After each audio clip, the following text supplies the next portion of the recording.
it's essentially a disguised political dictatorship in so many words. And I'm going to drop the real bomb. It's just a politically correct way of saying I'm superior. You could come out of it, but you're locked in. What you're saying is, with one God theory, is that I control the truth. There's one universal truth. And that in itself, that immediately puts you in conflict with everybody around you. If you really believe in that, then everybody else around you that you come across, you're going to drive you nuts. And it's going to make you angry, and you're going to get hostile. If that's what you believe. That's what you believe. And that's what happens that's what happened with Christianity. The monotheistic Abrahamic religions, for me, have been the greatest source of instability, oppression, exploitation for the last 600 years. All right, let's get comfortable. So, we're here in Sri Lanka. There's a delicious coconut, Thambly King coconut. So we're here with a good friend of mine. He's a very special person. For the purposes of this channel, I wanted to bring him into the conversation and just talk about a variety of things that we've been talking about already, but some of them I thought would be good for you guys and for me to explore, to lock in the understanding that that we're developing, and also to bring to light some fascinating perspectives, I think, from the angle of Hindu Sanatana Dharma and the whole notion of, the whole reality of Jiva, Ishvara, Jagat, Moksha that we've been exploring, the individual self, God, the world, the universe, and ultimate state liberation.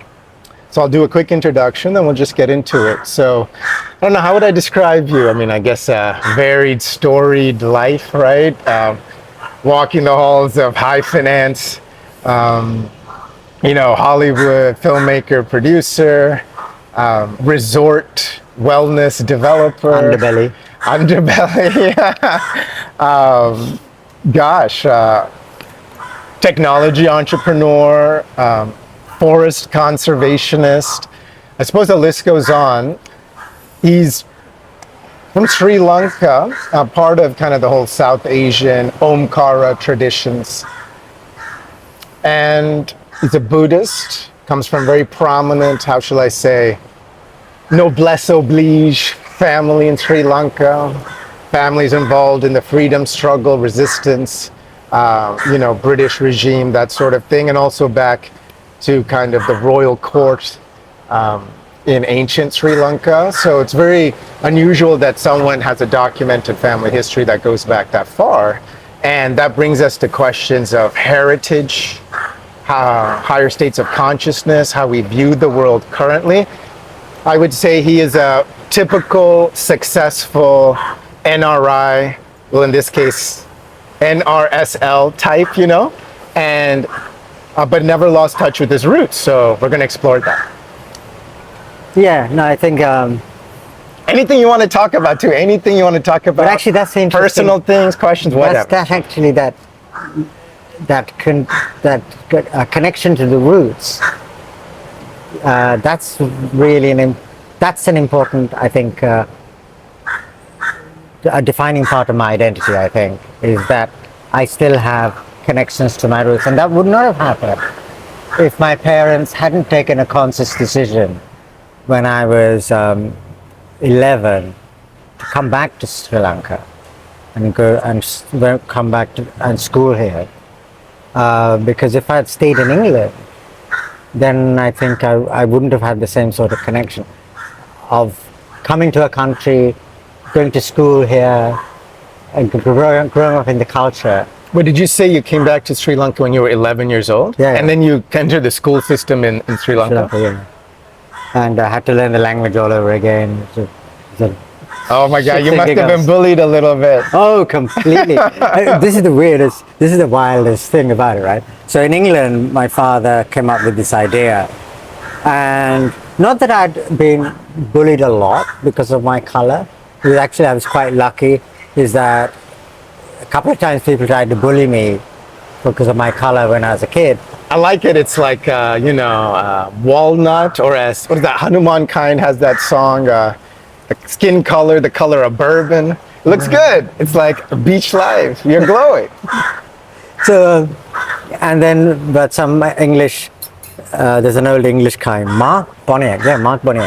So he would always stick up for me, older. He wasn't even in my school, but he'll come to visit his younger brother. He was in the senior school. But he'll come, and every time if any time there was a problem, his brother would mention it to him, and he'd come, this big guy, come and sort out any problems exhibited towards me. And because he had an Indian girlfriend. So we're talking about school in England before you came to Sri Lanka when you were 11, and you had a big brother protector type, an Indian girlfriend. Yeah. So maybe that had him feel sympathy for you, to protect you against potential threats. And so that worked beautifully. But I was conscious of the difference, right? So when my father said, we'd come back to Sri Lanka on a holiday in '76, and I suddenly had recent memories of the country. And of course, as kids, you come back here, hanging out with your grandparents, you're spoiled rotten. They must have shown you guys so much love. And it was paradise, and I didn't want to leave. Right? Grandma home cooking. I didn't want to leave, and that's when the idea hit my father. Let's come back. Right. Okay. And so he comes back, and he then suggests it to us. And one of the thoughts for me about thank you so much about coming back is that at least I'll be the same. I won't be bullied. Was I wrong? I wrong? Were you wrong? I was you came back thinking, mercilessly. I'm going from England to Sri Lanka. I'm Sri Lankan. But I'm the same as everybody else. I was rudely corrected. Oh my goodness. On that front. And I was bullied more in Sri Lanka because I had a slight English accent, because, We'll do it after. Come back after. As in graces, and, they say, you're so posh, you can't speak in an accent like us. You have to be so posh. They thought you were putting on airs. Yeah. Like, they're like, why is he speaking like this? Like this. Now, was that Sinhala you were speaking with an accent, or are they talking about your English? Everything. English, Sinhalese, you name it. Everything. And were you dressed different too? No, Did you have it's uniform. It's the same uniform. Did you have this long, nice hair, or was it shorter? Sure. Okay. And they would never let me. And no beard too, I assume. No, I didn't grow facial hair prematurely. He's like, I was only 11. All right. So wow, did I get bullied? I assume probably for a little short time, and then everyone got to know and love you. Yeah, that gradually happened. But my father, this is instructive of my father's view to the world, right? So he heard I got bullied, I was getting into fights, immediately hires a karate instructor. You're saying your father wanted you to learn self-defense? Yeah. So immediately, as soon as he heard I was in fights and I was getting bullied, most parents would have gone to the headmaster, right? Or go and have a chat with the teachers. Yeah. Not my dad. So. Not my dad. Oh, he was different. He was different. He said, no, you fight. And I immediately had a karate instructor. A karate instructor for all of us. Train you. Yeah. This is very intentional, it seems like. Yeah, because his attitude was, bullies are to be beaten. Bullies are to be beaten. Yes. So how did that go? How did the training It worked very well, actually. Yeah. Yeah, and then I became friends with all of my tormentors. Is this where that quiet confidence comes from? Is that you know karate, so you know that you can beat anyone else up? Well, I wouldn't say that at all, because I never became an expert. But I learned a little bit of street fighting. Yeah. But anyway, look, so that was kind of interesting. I came back and gradually settled in, and then never looked back. I mean, I loved the fact that we came back. And, Yeah. Not only me, my my sister and my brother, they both feel the same way, that this is a thing, a gift that my parents gave to us, which is absolutely irreplaceable. There's no better gift but to give you your heritage. Heritage.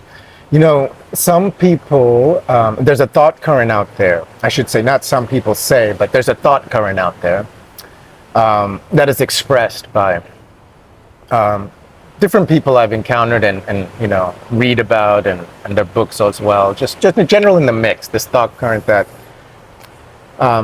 places, spaces have spiritual energy. They have genetic, epigenetic heritage. And especially when someone goes back to a certain place to reconnect with their roots, you know, that's a common story, but also a unique story because everyone's journey is unique, right? But it's something a lot of people can relate to. So there's this thought current that because these places and spaces have spiritual energy, they're a manifestation of the divine, of the Jagat, of the Ishvara, that we have shared, the people in those spaces, places, where they're from, that heritage is a living genetic, epigenetic, spiritual, energetic connection. So when people go back, a lot of times they feel that, right? Can you relate to that? Well, or what was your journey when you got back? Because it sounds like you're saying, hey, you came back and you never looked back. You knew this was home. yeah, there's something subconscious about that. There's nothing.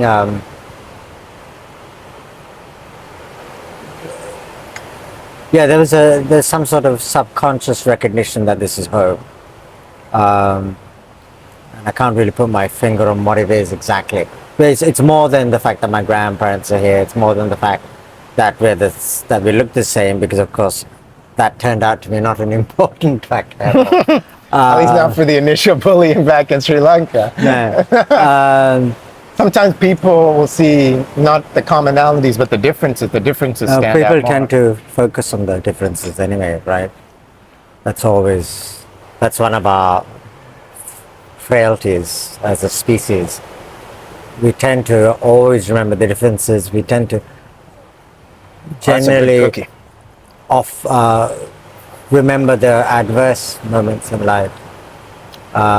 They say that, right? That a default part of our patterns or how we're conditioned is all the happy moments just kind of blend in the background, and then the unhappy or some disturbing moments are the ones that get pronounced, and then they form the memories. Yes. More so than when we're happy, it's almost like we don't really have. No, your brain filters out the good stuff. Yeah. Which is a. So we have a kind of imbalanced perspective. Yeah. I try to fight that quite a lot, because I've operated for many, many years that if I want to be happy, I just can decide to be happy. I don't need an external factor. There is no external factor that can make me happy. I can either choose to be happy or I can choose to be sad. And Conscious decision making. This, you know, that approach of the external factors are external, but I am in control of how I choose to respond. yes. Or react, and I'm in control of how I choose to let those external factors make me feel. Like they say, oh, is that person living rent-free in your head? You know, that kind of thing, right? Or why are you giving them so much power over you? It's an easy thing to say, but how do you find implementing it in practice? You know, life is stressful, unexpected situations react, you're running around frantic sometimes, the future's uncertain. No, so it's an evolution, right? So you understand what you think is a valid value system and how to react to the world, etc. And what is probably the most healthiest way to react to the world. That doesn't mean you succeed in your reactions 100% of the time, or you don't necessarily always live up to the level that you want for yourself. So yeah, if you fall down, you just pick yourself up again and keep progressing, right? Exactly. It's a journey. But you need, and it's helpful it's very helpful that you understand that you've fallen down. Yeah. because otherwise you don't really progress. And then the other dangers you get, then you can get entrenched in what you think is your righteousness, where there is none, but you're entrenched in that righteousness, and then you're entrenched in that anger that comes with that righteousness. And I think that's a problem. I think we have there's a lot more in the West than in our cultures. I think in the West there's so much, it's my right, it's my right, it's my right, it's my right, continuously, whereby it's become a lot more individualistic, especially somewhere like North America. Not to say that there's not some benefits in that, but there's also an element of flexibility, and in the end a lack of tolerance, it results in a lack of tolerance for other people's rights and what works for them. And the tradition that we have in this part of the world actually teaches us to not to, be true to yourself, but allow the other person to be true to themselves. And it's not in conflict. Ooh, guys, I think what you just said is hitting like a bomb. I think let's explore this, okay? Let's explore this, because I think it would be useful to explore that from an angle of compare and contrast, right? Just what's practical. We'll leave out these types of, I think, subject matters oftentimes are rife with all sorts of, how shall I put it, political, religious, sensitive, socio-cultural, ethnic issues that sometimes even talking about these things or entering these spaces can seem controversial, or one may just feel a certain type of way, like, ooh, that's a little touchy. But I think let's take this values-based approach you mentioned, and let's just talk about it from the viewpoint of abstract frameworks. And those abstract frameworks may have significance for these political, spiritual, social issues, but I don't think it's our place to comment on those issues right now in this episode. But at least let's try to see and tease out kind of what you meant by West, I wasn't trying East. to comment in a sense. Well, someone could draw that conclusion. That's why I wanted to jump in there. True. They might say, like, for example, one common refrain from traditional liberals in the United States or the West is that the wokeism movement is becoming the opposite of traditional liberal values, which, let's say, would say, like ACLU back in the day, fought for the rights of neo-Nazis, free speech in Skokie, Illinois, or something like that. But now there's a strain of progressivism, wokeism, where free speech is not prioritized. Rather, what's prioritized is a dialectic around certain intersectional values, and oftentimes expressed as in the oppressor-oppressed lens, right? And for some people would say there's a tension. A level of homogeneity, I suppose. Right, like something that once stood for diversity, the liberal progressive movement, is suddenly seeming anti-diverse to various points of view. And so there's definitely a tension there. Anything that is viewed as is anti-woke is regarded as undesirable now. And there's a righteousness, kind of a moral righteousness about it, that any type of disagreement, even sometimes to discuss the issues or critique the issues, is seen as an immoral action, an evil action. And there's a classification made that, hey, if you're going to even talk about it in any manner other than acquiesce completely, you're somehow evil, anti-woke, again. So I thought this would be great, because this is a brown guy who went through all sorts of oppressed dialectics and dynamics in England and Sri Lanka, part of the diaspora. And he's Sri Lankan, and he's Buddhist, so he's outside of the whole Hindu caste curry cow bomb. So on the Buddhism thing, actually, personally, I'm an atheist. Oh, even better! I love this. That when you talk about Buddhism, it's not well, didn't you say your entire family history is Buddhist? Yes. You guys are the conservators That's right, of a Buddhist temple. Yes. And Sri Lanka is a Buddhist country. Yes. So I also thought his interior space was Buddhist, but now he's informing me. Yes, I do meditation. Yes, I'm spiritual, but I'm an atheist, which is completely okay under the Omkara traditions of Jiva, Ishvara, Jagat, Moksha. What he's commenting on is, I'm not sure about Ishvara. People are telling me about Ishvara. I haven't experienced Ishvara maybe, I don't know. So, but he clearly understands himself, the pattern, No, the spiritual and also I don't say I love it. It doesn't exist. I'm just saying that it's not my space. Right. Yet. Who knows? This is a very interesting point about atheism because there's various atheistic threads, and sometimes it's semantic. Some people will say agnostic versus atheist, but I think it's better to talk about the thought currents. There's a thought current, whether it's atheism or communism or, let's say, other types of one God theories, where not only is there a viewpoint offered that this is the ultimate or this is my belief about the ultimate, but others must and should share that same view. And so sometimes you find atheists, especially in India, who are called, they term themselves rationalists. They'll say, there is no God and you're stupid for not believing the same. If you believe in God, you're dumb, you're stupid, something's wrong with you. Whereas what you're saying is, hey, personally, I'm an atheist, but I'm not denying the possibility exists, and I'm not denying your right to worship God. Is that what you're saying? Absolutely. And the fact that we can't prove an existence in a scientific level of something that is a God, we clearly know that there's a higher power.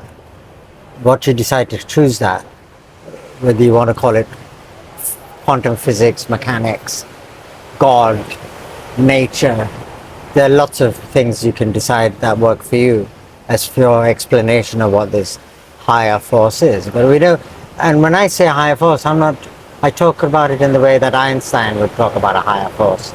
It's not somebody you can talk to Mathematics is the language in which God has written the world, something like that. Einstein would say, paraphrasing. Yeah. I don't want any hate saying, that's not what he said. I think it was a general thrust of what he said. Yeah, something like that, yeah. That's a whole other thing about various 19th and early 20th century physicists' encounter with Swami Yogananda, Swami Vivekananda, and the introduction to the universe as an exchange of energy. We'll save that for another time. But let's go back to what you said. Well, hang on, can I go back to one thing? Yeah. But, so when I say I'm atheist, it's actually more to, as a rebellion against the way Buddhism is practiced in Sri Lanka.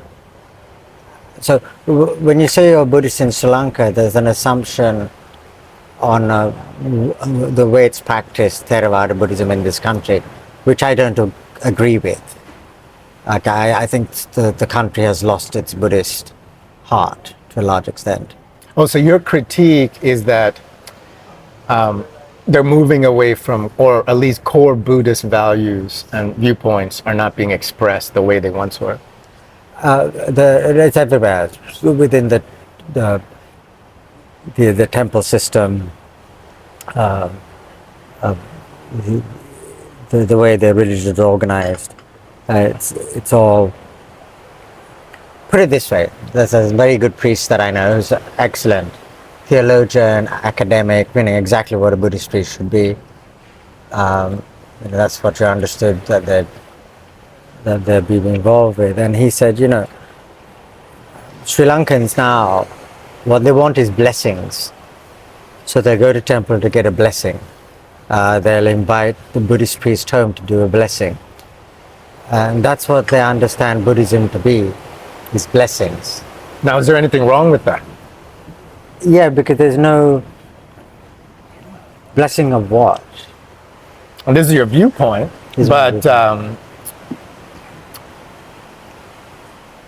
no, I have a question. This is an interesting question. If you have a viewpoint and you disagree with the way something is practiced, what exactly is being expressed that, hey, I don't want to customize my own spiritual practice that way? Or is it a critique that, hey, you guys also need to wake up from what you're doing. What you're doing is not either optimal or it's wrong somehow. I guess I'm not sure what perspective you're coming at it from when you say, hey, they're getting blessings, I don't agree with that.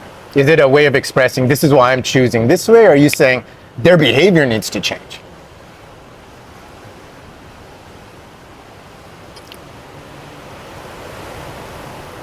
The thing is that I don't think that's the point of the belief system. The point of the belief system is not to go to temple and get a blessing. According to whom? The Buddha. So. So this raises an interesting question. Have we read the original Buddhist Pali Canon? And have we read the later Sanskrit orientations? Aluhari is where it is. So, but generally, people have all sorts of viewpoints, right? Yeah. And it all depends on I'm not saying how I'm correct, but this is my choice. This is my... That's what I wanted to tease out, right? Yeah. Because I think what you're saying is, based on my own experiences, I don't want to do that. I guess what I'm trying to tease out is, there's another logic there. I'm not saying I'm correct. Yeah. But I believe I am. I could be wrong. It's like a scientist saying, I have proven this abstract, and I think this is how the thing works. Now, one day he can get... Let me ask you something about that. I think we're getting to the heart of the matter, and it's going to open up something really interesting.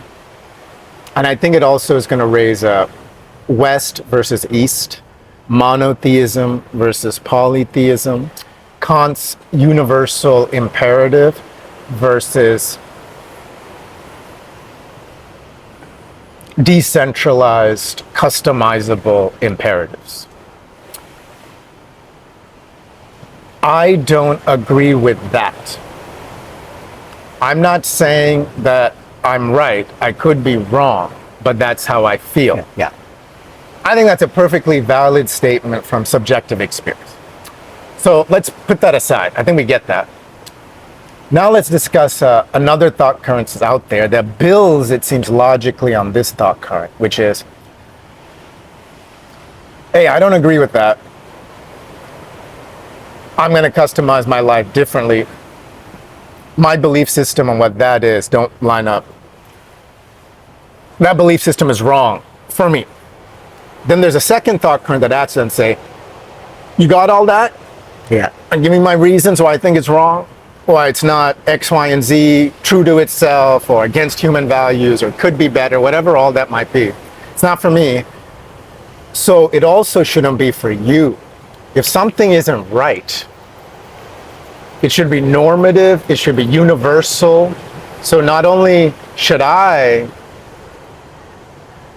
follow what's right, but you should follow my version of right. I disagree with that. Would you agree there's a thought current out there? There is, yeah. That often goes in that direction. Yeah, and in so many areas. So one of the areas I think we should talk about, and I think that'll tease out what you said about West versus East, is one thing I've observed, and then we'll open it up, just go into it. One thing I've observed is the Eastern Omkara traditions are attacked constantly at various levels. At the level of the academia, at the media, popular culture. But at the same time, a lot of the value in the Omkara tradition, whether it's Ayurveda medicine, Siddha medicine, yoga, meditation, higher states of consciousness, are consumed by the West, repackaged and then sold back to the East. So there's this interesting... And that's also irritating. Interesting mix of things going on there, right? So one of the things I observed is, at a very abstract level, there seems to be two macro thought currents, which are filtering down into everything: politics, religion, interpersonal relationships, nation-state relationships, conflict resolution, conflict within ourselves. I see this macro thing, which is one God theory versus multi or all God theory. Do you know what I'm talking about? Yeah.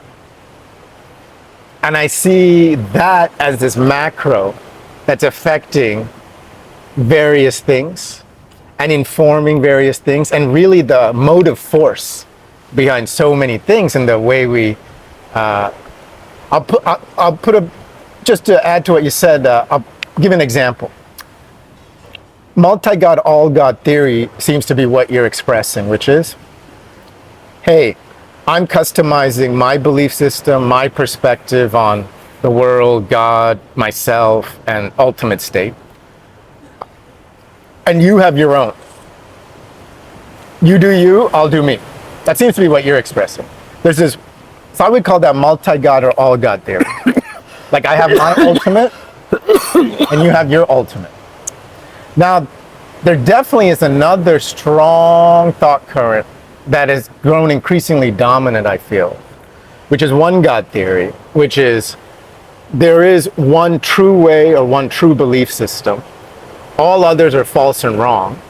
And if you can't see that, it's my duty to help you see that, and perhaps use all the methods at and tools at my disposal to make you see that. It could be, and that kind of can justify all sorts of logic, violence, rape, conquest, or just constant sort of preaching and evangelism, or economic coercion. It can justify a lot of things if you have that belief system. Do you feel it's like that? What is that? Is that saying? I'm paraphrasing because it's not actually the saying, but it's like asking the question, what do you think of human civilization? And the answer being, it's too early to tell. Well, did we peak, go back down, and peak? So I'm going to offer up something potentially real controversial, but it's the truth, and we can walk through logically how it's the truth, and I think that'll be great. What I'm going to offer up is this. One God theory is oftentimes presented as an innovation. Look at all those gods you have. They're all just representing natural forces, you stupid. There's actually just one true God, okay? Who represents all natural forces. Who represents everything, and he's like an empty box. We can just put stuff in there all the time as we need. Anyway, it's one true God, and there's a lot of variations of this, There's one true God, all other gods are false, and you're going to hell, your life will be negative, blah, blah, blah, blah. I'm saying that that's presented oftentimes as an innovation and as an imposition, and is really a clever way of disguising dictatorship, political dictatorship in the socio-spiritual, economic, religious, ethnic spheres. One God theory, I'm saying, as an abstraction, doesn't make sense. It's essentially a disguised political dictatorship in so many words. And I'm going to drop the real bomb. It's just a politically correct way of saying I'm superior. Not really my God is superior. So one God theory is saying, here's my view of God, it's superior, and everything else is inferior and bad and wrong. I think that's just a way of saying I'm superior. Because if I say straight out, hey, I'm superior, I'm inviting a battle. Maybe I don't want to fight right away. So I'm going to say, my God is superior. Move that. But what does the God represent? Your own view of things, where you're from, your community's from. What do you think about that? Is that controversial, or do you resonate with what I'm saying? No, I completely resonate with it, because I don't think the one God, the monotheistic Abrahamic religions, for me, have been the greatest source of instability, oppression, exploitation for the last 600 years, even longer. They have not brought especially Christianity, for a lot of human history, it has not been necessarily a positive force. That's not to deny the benefits of the Renaissance, and things like that. And Well, some would say that was going, all the artists and scientists of the Renaissance were actually rediscovering that's right. Greek and polytheistic sources and of turns out wisdom, and it was a Indian. rebellion against the Catholic Church. They had to disguise all sorts of elements, And ultimately, it turns out Indian thought, philosophical thought. which gets us to a very interesting point.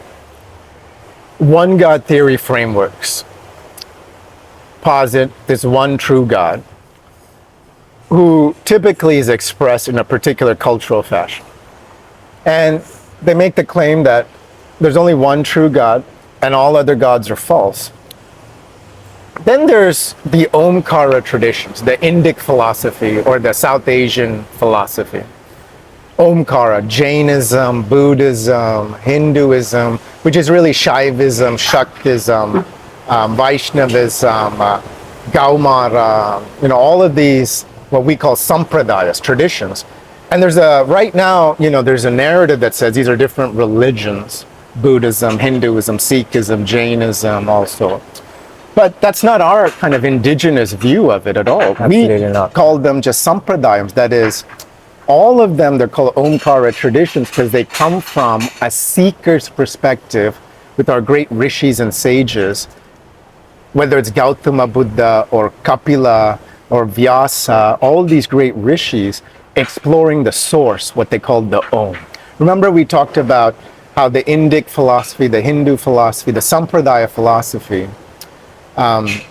by which I include all the Omkara traditions. So if I use Hindu, by the way, I don't mean the traditional narrative, I just mean what's typically referred to as Hindustan or Bharat, that whole So civilization. the spiritual that includes practices that come from that land. Yes, because that word Hindu, I think, has been abused and kind of denigrated, and I'm bringing it back to its original form, Ironically, one of the best examples of what a Hindu should mean, being Hindu, came from the head of the RSS. I heard him in a debate from the head of the RSS, and it was a huge surprise to me because he was appearing with two Muslim scholars as well, and they were talking about this whole thing, and they all seem to be in agreement with this definition that you say, because he said, when I talk about Hindu, I'm not talking about that I follow Kali or Shiva or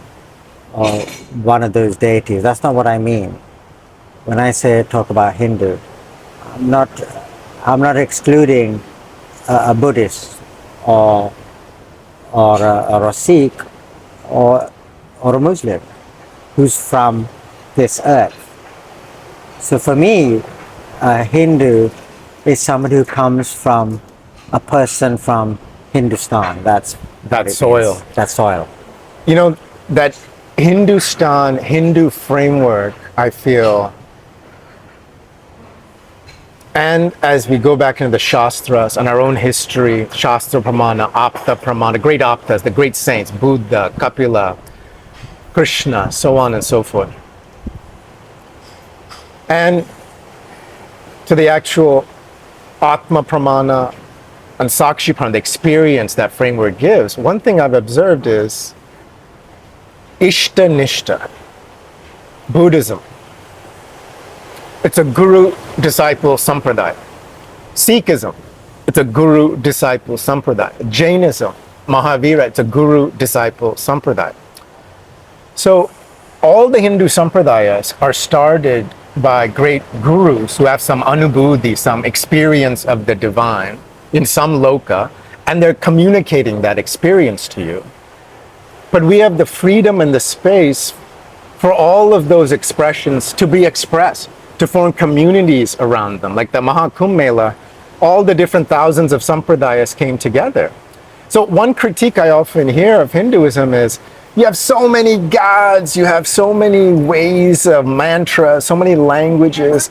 Every village has its own god. You say you have 30 million gods. But if I think about it, isn't that just an affirmation of values that a lot of people who make that critique actually hold, which is diversity, inclusion, progressivism, right? And then anyway, what are they talking about? The Catholic faith. Look at all those thousands and thousands of saints. What is that? and denominations. But even beyond that, not even as a response and reaction, my question is, why is that a critique? See, the hidden premise is many gods no, but that's the gain. are It bad. can only be a criticism if you assume That framework, the one God theory framework. Yeah. So I think that's the sleight of hand if you're into poker or card tricks. The hidden premise.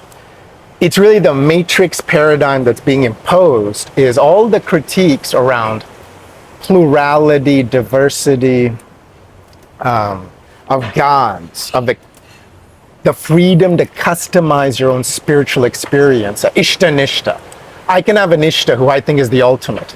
But as Krishna says in the Bhagavad Gita, I have no right to say my ultimate should be your ultimate, or that your ultimate is invalid. And in the Hindu philosophy, it makes sense, I think also from a scientific point of view and a rational point of view, is because if you believe the source, whatever the source is infinite, how can one capture the infinite, right? And the infinite can have space and room for coming down and presenting itself in infinite forms. So I always thought one God theory was kind of dumb, or like a mentally, how should I put it, inconsistent and intellectually dishonest, because on the one hand, the one God of the one God theory is presented as an infinite powerful. But on the other hand, he's presented as a political figure that's separate from the world, separate from you, and kind of has this moral punishment kind of equation to him. And the morality often is, are you on our team, the one God, or are you not on your team? Yeah. If you're not on the team, you could be a great person, but you're kind of screwed or F-bombed, you know what I mean? So I always thought, well, how can number one, be infinite? And the second thing is, how can one form capture and limit the infinite? So multi-God, all-God theory made much more sense. Infinite universes, infinite gods, infinite souls, you know? And everyone can agree, well, the source of where all that comes from is mysterious. None of us really know the source. But the great gurus and saints had access to the source and were communicating it from an angle, a perspective. And our Omkara tradition, the Hindu tradition, provided space for all of those traditions to coexist. Like in modern tech talk, it's kind of like open source software versus closed source software, right? Closed source software is centralized, kind of a master-slave relationship, right? Control system. Well, even master-slave in like hardware talk, right? There's a slave adapter of master controller, but that's probably changed because it's not politically correct probably to talk about hardware controllers that way. But recursing back up to, actually the software analogy is pretty good. What's wrong with being able to customize your own spiritual software and experience? One God theory says that's wrong. What do you say? Oh, I disagree. I think it's absolutely fine. Well, Steelman one God theory though, like what's the best case one God theory could make for why one God theory is valid? Because I'm not critiquing one God theory, I'm just for no reason. I tried to really Steelman it, but it's obvious now that it's just a political dictatorship masquerading as religion, because it's not about spirituality or exploring the source. No, I don't see. If you're exploring the source, there's no. It makes no sense. There's no thing that you can say that suddenly makes it absolutely make sense. It doesn't. For me, I think in modern time, as people, as things open up with modern technology, etc., and the ability to compartmentalize and go into your own lifestyle or create your own belief system. I think in that sense, modern time and the the multi-god world makes more sense, is more compatible, and it's more flexible, which is important when things are changing fast. What do you think is better for maximizing human potential, for living your best life, and for kind of the universal values of peace and a conflict-free world? Multi-god, because one god, that's about control. As In fact, I would say that's what creates the division. If you say, my God is superior, I'm superior, you're not, you're false, aren't you just creating a framework for ongoing conflict? Yeah, meaning you, absolutely. What about a framework that says, ishta nishta? Hey, I think this is the ultimate for me, and this ultimate is the source from which your ultimate and other people's ultimate comes, okay? But I can understand and I respect. It's not even about tolerance. It's not like I'm tolerating you. It's like, no, I completely respect that your ishta, your version of the ultimate, you think that version is from which all the other ultimates come, including my own, but I can completely respect that. And what if one day I'm just connecting to Hanuman, and that's my ishta for that month? Then the next month, I'm really feeling Shiva. Next month, Krishna. Next month, I'm really feeling Buddha in the form of Vipassana. Is that okay? Yeah, of course. But a lot of people would say, one God theory would say that's wrong. You have to pick one ishta and one ultimate, and that people, person... What I say to those people, throw them in the sea. You know, which brings up an interesting point, because when Zoroastrians and when the Jewish people, who have their own version of the one God, the ultimate, came to India fleeing various persecutions ongoing in the Middle East at that time, they were given space in the Hindu kingdoms, in the Hindu civilization. Yeah. Because the Hindus said, hey, that's your ultimate, we have our own ultimate, but we respect your ultimate and you do you.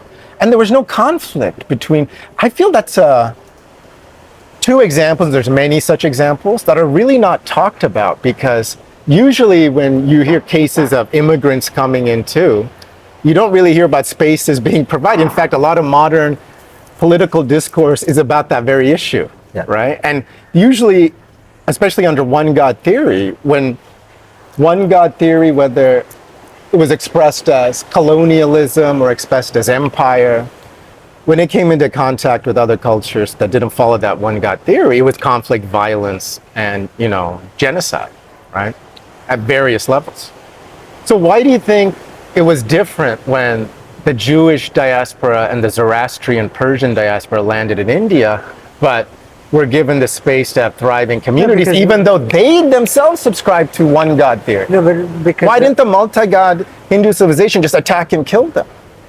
Because that's not the way.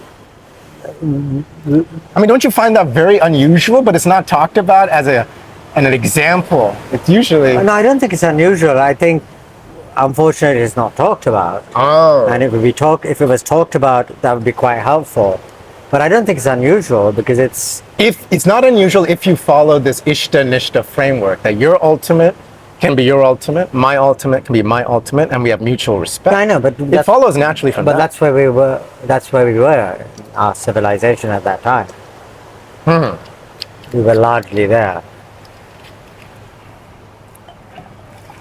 That's you know what's funny about that is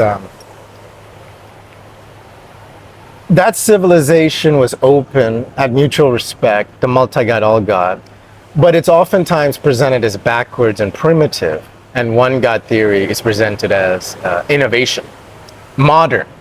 Yeah. But you're saying something different. You're saying, no, multi-God, all-God theory is the modern one. Monotheism, one God theory is not an innovation, it's not modern.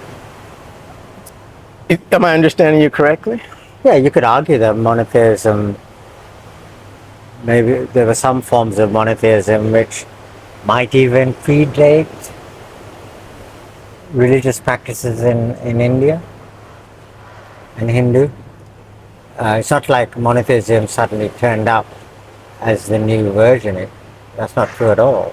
There Yeah. are different versions of monotheism, which predated Islam, predated Christianity.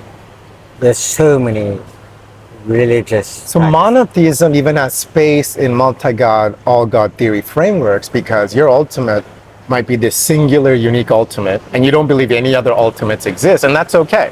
That's you.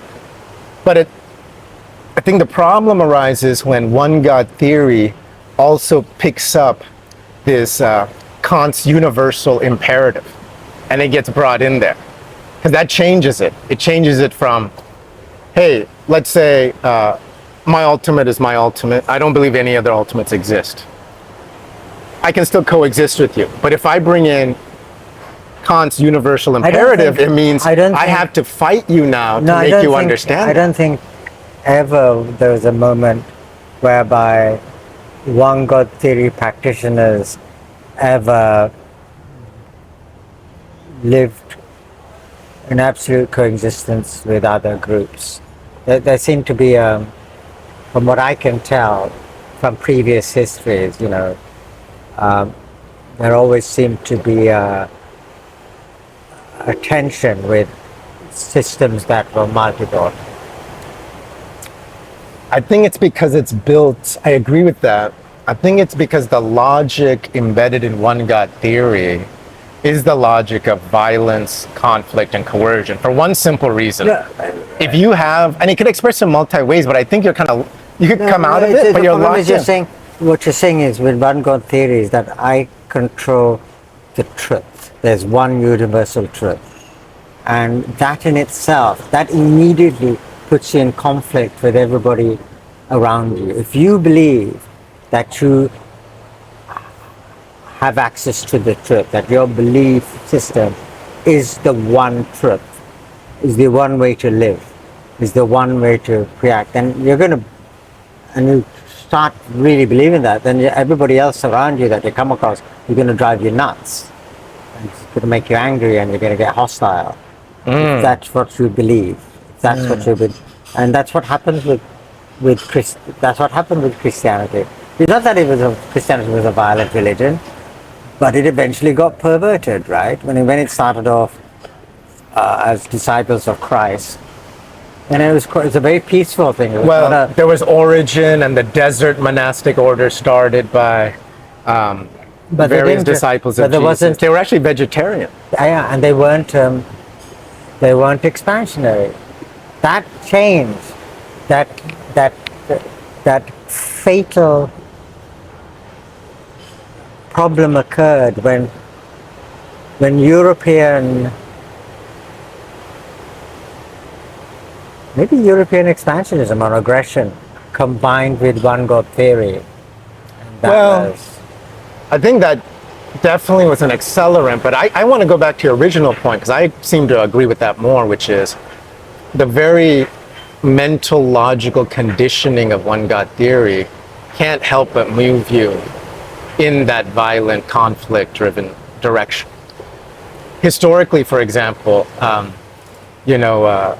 conquest of Alexandria, northern Egypt by the Christians, right? It was very brutal.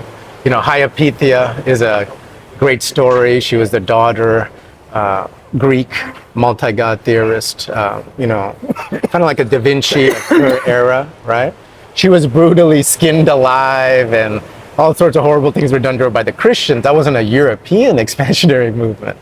It was solely, even from like 300 AD onwards, was happening really in the Middle East, in that Mediterranean sphere, before like the King of France and in the 8th century, Charlemagne maybe, got converted. But let's leave that aside. I think various movements and inflows, right? Like the European expansionary movement, East India Company had to justify. Then Kant's philosophy of there can be only one moral order and it has to be universal, so that if murder is wrong and murder deserves the death penalty, if you're on an island with the murderer and he has completely redeemed himself and you still need to work together to survive, it's still your imperative to kill that murderer on that island because it's just wrong. So I think that got combined. So all these elements get combined. So now one God theory is everywhere. But religion one God theory and that messianic side to it is interlaced with the Portuguese conquest of the Americas and the Spanish. And Goa, Because it was- and Sri Lanka, the because it was- Inquisition. But this is earlier. This is going before Goa Yeah. and Sri Lanka. These were later, and commerce and religion intertwined because it was done in the name of what? Our king, our God. Everything was done in the name of our king and Our God. And that's not talked about often either. Yeah, have you ever seen Apocalypto? Yes. I love yes. that last scene. Because he's been running from And he's escaped all these dangers. all these tribal guys, and then they see the conquistadors come The out. 3 ships. And it basically is it. Now we're fucked. All this brother, cousin battles. Completely immaterial. Immaterial. That's funny. I mean, horrible. It was a but brilliant funny, film. Brilliant. Mel Gibson, Anza, Apocalypto. I loved it. Keeps you at the edge of your seat throughout the whole movie. No, look. Who would have thought that you could make a box office hit of a movie set in what 1400s in a language which is not spoken today? I know. I mean, brutal. But also the in so language many he ways. used. Was not. It was. I think. Was it like Nahuatl? Yeah, It was like it's- what was spoken. Maybe that's Aztec Peninsula. It could be Mayan Peninsula. I'm not exactly sure. But he had the balls to do that. Yeah, I love that movie. Haven't thought about it in a while, but now I'm thinking about it. All the lush colors, Beautiful. the cinematography, and then, like you said, like I understood and related to the whole movie despite the fact it's in a language that I've never heard. Like Spanish or French, at least I've heard spoken before. I've never even heard that spoken. I know.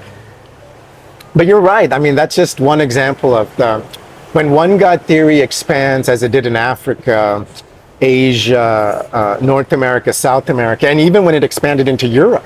People forget Europe was rife with druidic nature worshiping, and the Greeks and Romans, now they're presented as very The advanced. Scandinavians, when it was a multi-god universe. Yeah, and it's the kind of the same framework, which is Which the is one okay. God theory. People just wake up every day thinking about how they're going to destroy your indigenous culture and get you onto the one God theory side, what by hook or crook.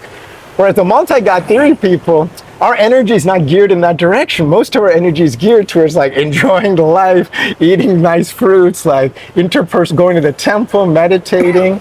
You think a lot of energy is taken up by one God theory that doesn't need to be? No, it's funny. So you should say this. This is an interesting description of the difference between the British and the Mughal court Okay. in just before 1857. And the description was,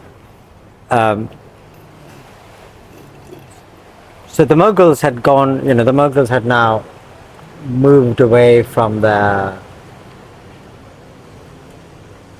they were all into art, music, trying to They got civilized by the Hindus. Yeah, no, absolutely right. I always thought about that. They're presented as Central Asia nomadic warrior conquerors, Babur Tamrulay, and later on, consumers of arts, perfume, and all it this. was Yes. It was India that civilized. Yeah. And meaning they say it themselves. I mean, it's And they say it themselves if you read their actual books. yeah.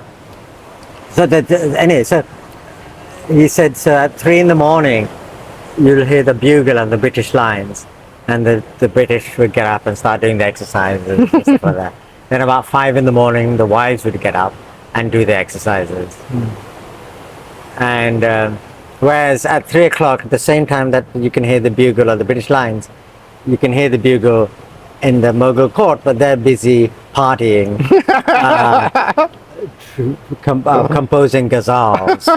One of the best known ghazal writers was a German Jew who moved to the court and became one of the most famous ghazal writers. Really? Yeah, he's a German Jew. Fascinating. And so the education system there from a madrasa, those days, if you went to a madrasa, you get as good an education as you'd get at Oxford or Cambridge. You learned science, you learned mathematics. They translated books into Urdu and Urdu and science publications, new publications, you'd learn everything that you could learn elsewhere in a madrasa. So you used to attract a lot of scholars from all over the world to come and study in that system. And like if you read, going back to Kabul, it's a very educated melting pot of ideas and cultures. You mean after a few hundred years after Gajni Muhammad? Because the way he writes about Kabul himself from his own discourse doesn't paint that. I think you're meeting maybe hundreds of years later when wealth looted from India went back there. Yeah, so I'll be talking about 1700s. Right, so Gajni Kabul would be 1200s. Yeah. But that raises an interesting point. Let me. I'll just finish what I was saying. Go ahead.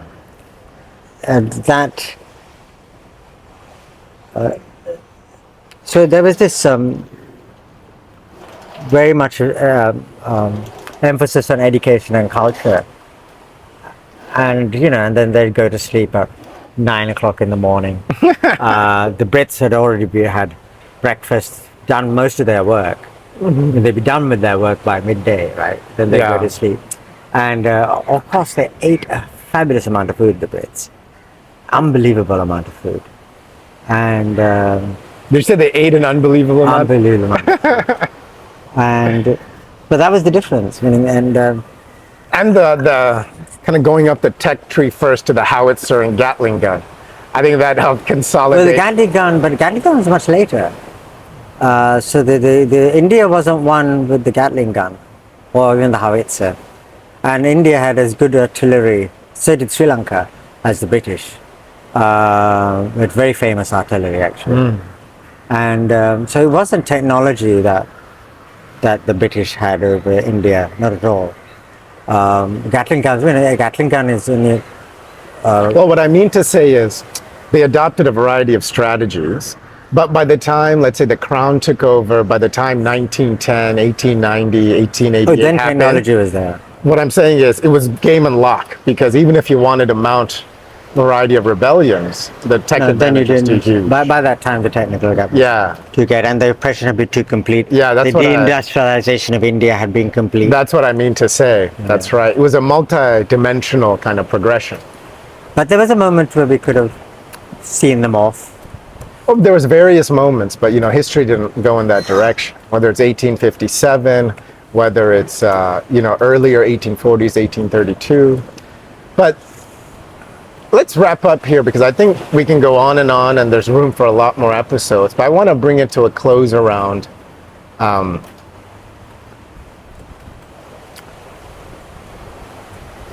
why multi-God theory, I think, makes sense for everyone. Because if you go back to just the Brahma Sutras, Jiva, the individual soul, has a journey. You're going through your journey, I'm going through my journey. And it's over infinite amount of journeys. And then there's Ishvara, whatever you think of the concept of God. And then there's Jagat, whatever you think the concept of the universe is, the multiverse. Yeah. And then there's Moksha, whatever you think is the purpose, the ultimate state of everything. In the Omkara traditions, in the multi-God theory offered by Hinduism, the Hindu framework, all the sampradayas come from these four things, and they have a viewpoint on each of these four. Like Bhakti sampradayas from the viewpoint of Ishvara, Jnana or knowledge sampradayas from the viewpoint of Jiva, right? Vijnana sampradayas from the viewpoint of Jagat. Well, how do we operate in this world practically? And moksha-centered sampradayas, how do we actually achieve this ultimate state? And so it kind of evolved from just exploring. So because it's so abstract, and abstract systems are more powerful, it gives everyone a way to coexist. Like I can be like, oh, I see you, you're really emphasizing Ishvara. Oh, I see you, you're really emphasizing Jagat, the world. I see you, you're really emphasizing Jiva.